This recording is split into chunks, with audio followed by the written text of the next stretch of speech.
Are you waking up every morning dreading another day at a job that feels like it's going nowhere?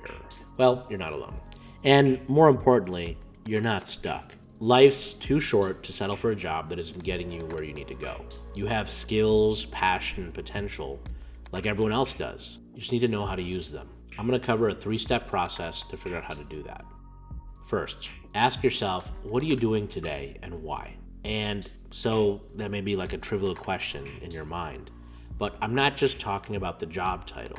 I'm talking about the actual little actions you take and the skills you utilize every day. It's easy to overlook, but here's an example. If you're a manager in a restaurant, you might be going into your walk-in freezer and counting how many cases of cheese you received yesterday. You might be convincing people to not quit after a bad shift. You might be covering for people who didn't show up for their shift. You may be hiring new staff every week and then training them, or preparing an income statement for your store. Now, that doesn't sound like a lot, but think about it for a second. Each of those skills are actually indicative of skills that are very, very transferable to other jobs. So let's reframe these skills a little bit. You're going into your walk-in freezer and doing inventory reconciliation. You're convincing people to not quit by persuading them and inspiring them.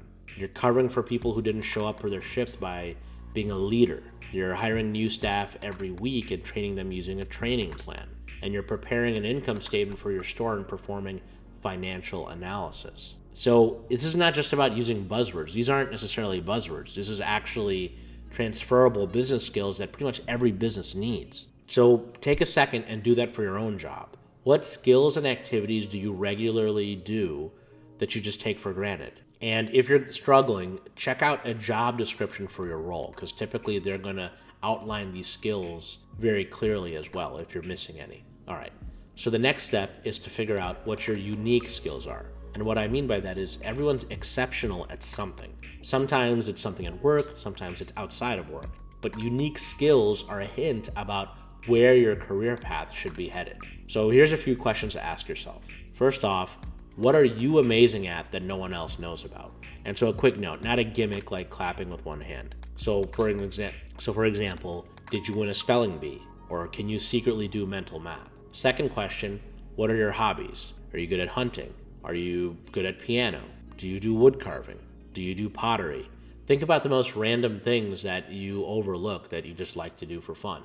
And then finally, what's your side hustle? Now, you may not have one, but if you do, for example, do you make miniatures and sell them on Etsy? Do you do t-shirt printing? Do you have a YouTube channel?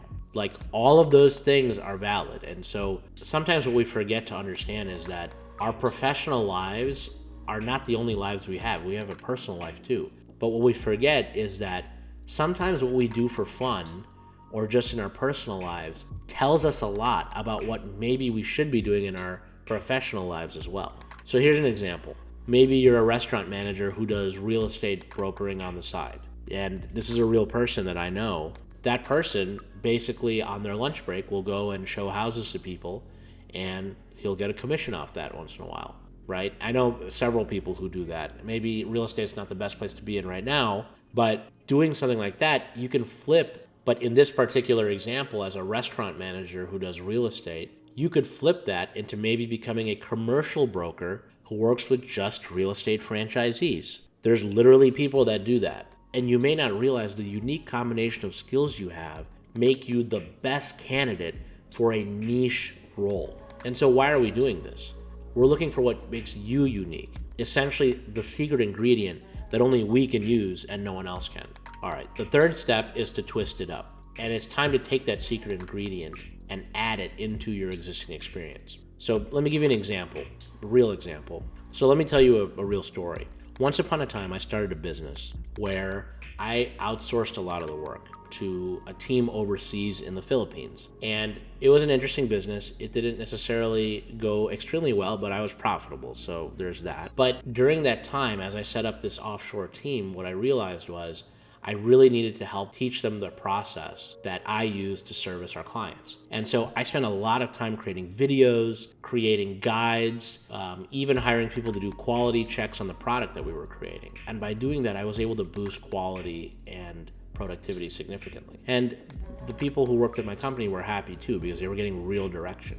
So eventually that company folded. I didn't want to do that anymore. And a couple of years later, I was interviewing for a job. And that job was sort of interesting because it was a consulting firm that had a lot of remote consultants, and they needed someone to help come in and act as a support function for those consultants, build the training programs, build those sorts of things for them.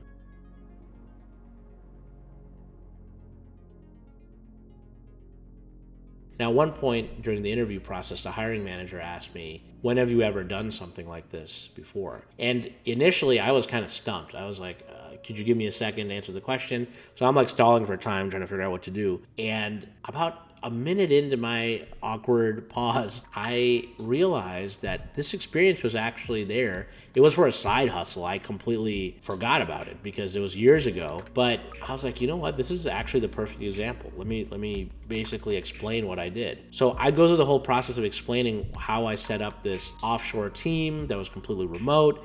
And I basically worked really hard to train them and put together an awesome training program. And I was like, well, what can I lose? I don't really have anything else to talk about. Turned out the hiring manager was floored because my unique experience and unique skills were a perfect fit for the role they were interviewing for. Like, I was the top candidate, right? And I didn't accept that job for a variety of other reasons, but they were surprised I didn't accept it. That's how much they wanted me to join. And so that experience taught me that your unique set of experiences, not just what you do at work, but who you are, makes you very qualified for things that you may never have thought about. So think about how you can mix personal and professional in new and interesting ways. All right, so how do we sum all this up? First off, ask yourself the skills that you have. Second, of those skills, figure out what's unique. Maybe what you're doing in your personal life or some other talents that you have that you may have always overlooked. And then finally, recombine things. See if there's a new niche that you're uniquely qualified for. And if you can find that niche, look for jobs in that area because you may be the top candidate for those job searches. And the less competition you have, the easier it is to find a job, right? So hopefully these 3 steps are going to help you. Good luck, and let me know if you have any questions.